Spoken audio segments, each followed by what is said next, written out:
So, I don't really know how to begin this video. The last couple of weeks for me have been extremely difficult in a multitude of ways. I started a new job that's going relatively well so far. I seem to be getting along with the people that I'm going to be working with and picking things up relatively quickly. The hours are all over the place though, so I could be waking up at 5 o'clock in the morning, then finishing at 2. It's all over the place. But I have also gone through a major shift where someone incredibly special to me, let's put it that way, decided to sort of cut ties, and for the last couple of weeks I've been trying to sort of deal with the fallout of that. So that's why I haven't been making as many videos. It's not been easy for me. You can probably tell I'm still trying to process it now.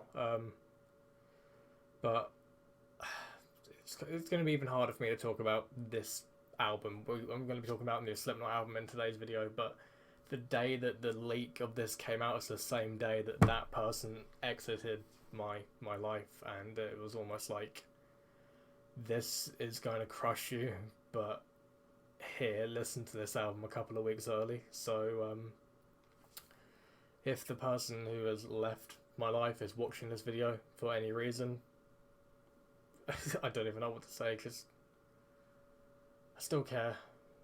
Let's figure something out. But anyway, let's talk about the album before I start crying. So the album begins with the song Adderall, which is probably the least Slipknot-y Slipknot song I've ever heard in my entire life. I don't even know what it reminds me of. It's extremely melodic. There's not a single heavy vocal in the entire song. It's almost like a pop song in a sense. There's not really any metal elements in the song, but I don't really think it's a bad song. I still think it's a pretty decent song. It's a decent opener. It reminds me somewhat of the intro song off of Volume 3, and this album has been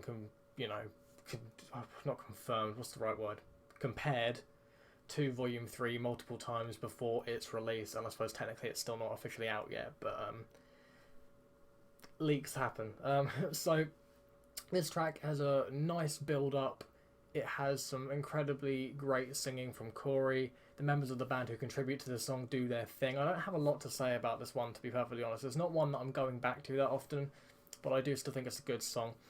The singles I've talked about multiple times. I really like the Dying song. I think that's one of the best songs on the album. The Chapeltown Rag I still think is decent. It's on the lower end of this album for me personally, but it's still decent. And Yen is another incredibly great song in my eyes. So straight after Yen, I keep on hiccuping and burping, I need to stop doing that.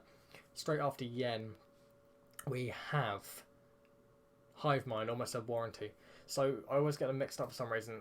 Hive Mind is a traditional Slipknot banger.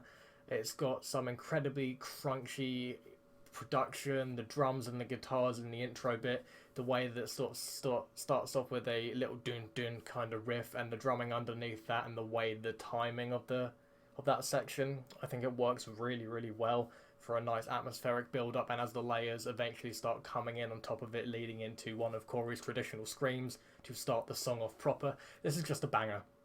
A similar kind of song to the Dying song, in the sense of you got your aggressive vocals, you got a slightly cleaner sung hook, but I think it's about on the same level as the Dying song for me. I really like this one. It's one that I keep on going back to.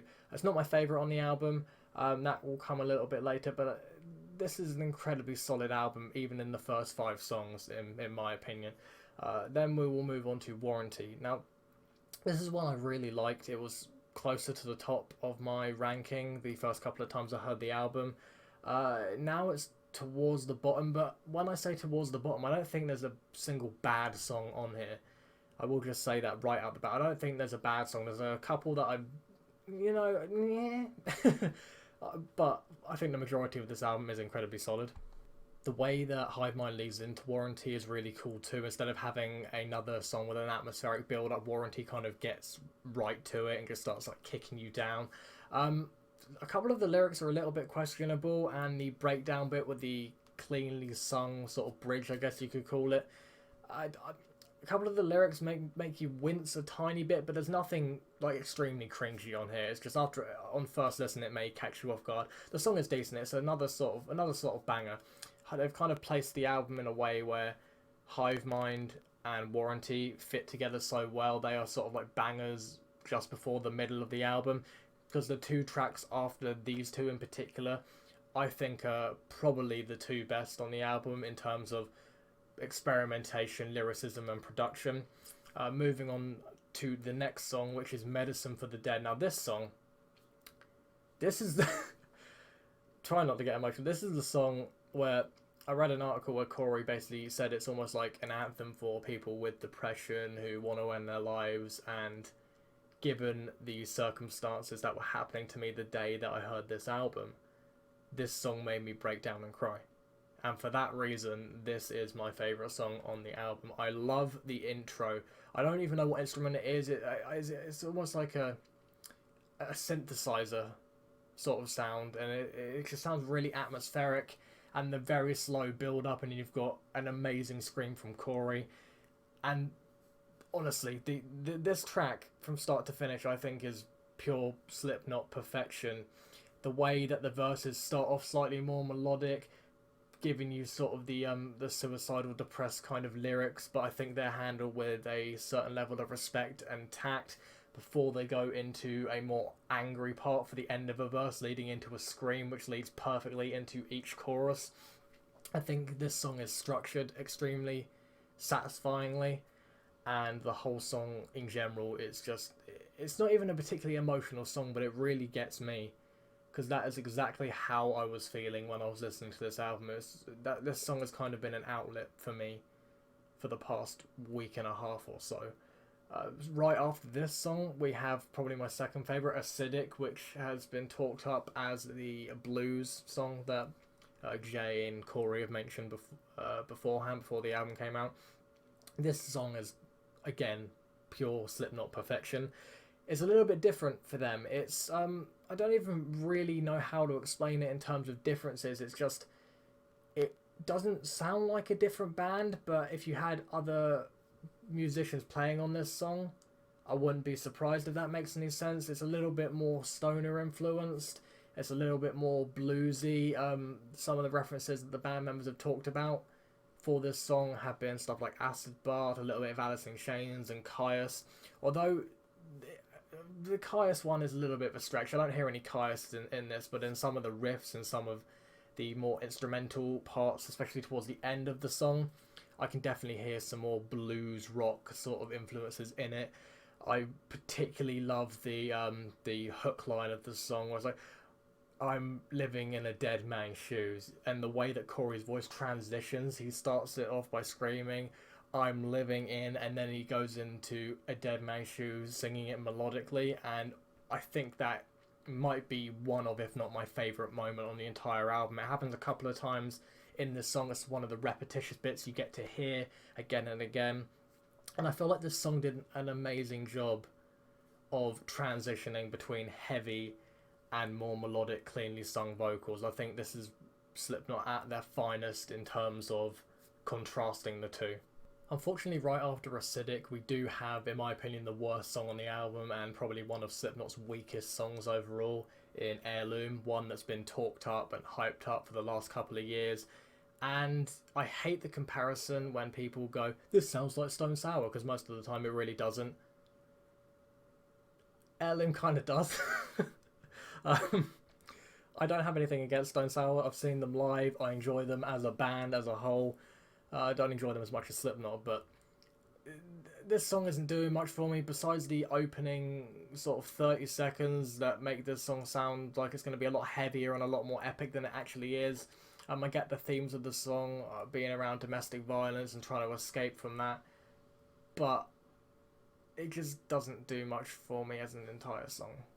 Fortunately though, what I've just said about Heirloom cannot really be stated for the last three songs of this album. So after Heirloom, which is a slightly more melodic, less heavy song. There's a lot of more melodic songs on this album, but I do feel like this is the weakest one of them.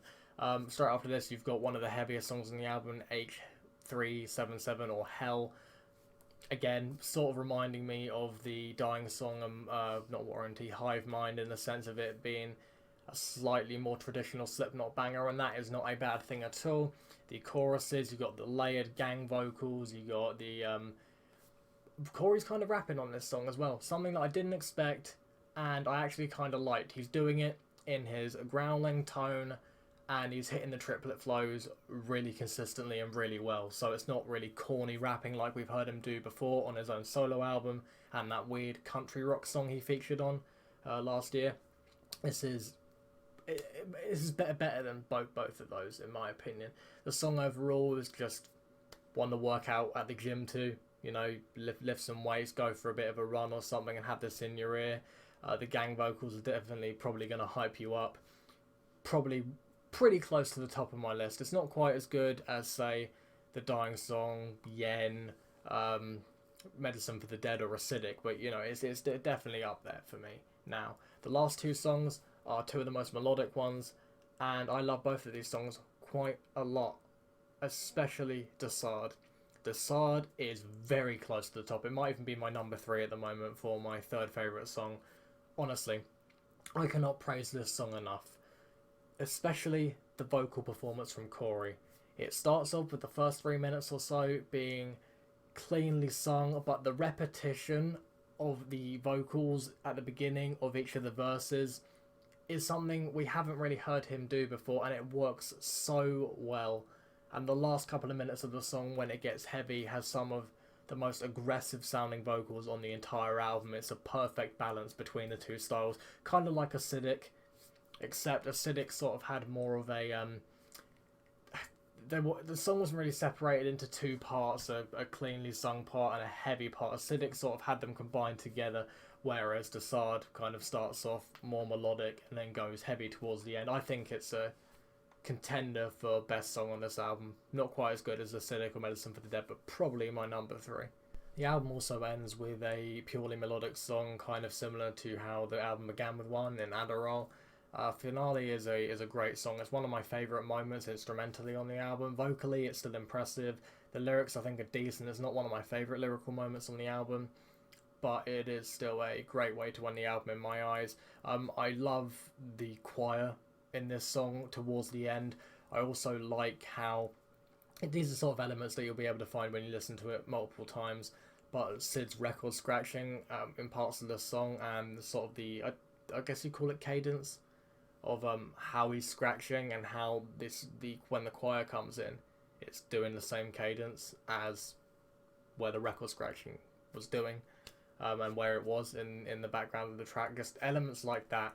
I think it's an incredibly beautiful piece. I would like to hear just the instrumental of that song as well. If they ever release an instrumental version, it'd be a journey. This album has been a journey from start to finish. I think it's one of the band's best. It has some shortcomings that I've mentioned, but I'm so thankful for this album. Honestly, with the state that I've been in the last 10 days, if I didn't have this album to kind of help me a tiny bit with my grief, I would not be here.